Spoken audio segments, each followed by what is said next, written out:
American Iran സംഘർഷവുമായി ബന്ധപ്പെട്ട് 3 ഡെവലപ്മെൻറ്റുകൾ ഇന്നലെ സംഭവിക്കുകയുണ്ടായി.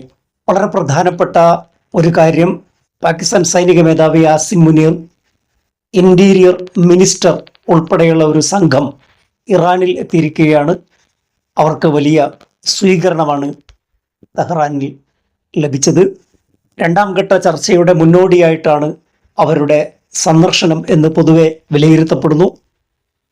മറ്റൊന്ന്, 3 പതിറ്റാണ്ടുകൾക്ക് ശേഷം ലബനാനും ഇസ്രായേലും തമ്മിലുള്ള ഒരു മധ്യസ്ഥ ചർച്ച വാഷിംഗ്ടണിൽ പുരോഗമിക്കുകയാണ്. അമേരിക്കൻ സ്റ്റേറ്റ് സെക്രട്ടറി മാർക്കോ റൂബിയോയുടെ മധ്യസ്ഥതയിലാണ് ഹിസ്ബുള്ളയുമായുള്ള ഇസ്രായേലിൻ്റെ മധ്യസ്ഥ ചർച്ച നടക്കുന്നത്. ഇസ്രായേൽ പറയുന്നത് ഹിസ്ബുള്ളയെ പരിപൂർണമായി നിരായുധീകരിക്കണം എന്നാണ് അവരുടെ ആവശ്യം. എന്നാൽ എത്രയും പെട്ടെന്ന് വെടിനിർത്തൽ ആക്രമണം അവസാനിപ്പിക്കണമെന്നാണ് ലബനാൻ ഹിസ്ബുള്ളയുടെ ഭാഗത്ത് നിന്ന് ആവശ്യപ്പെടുന്നത്.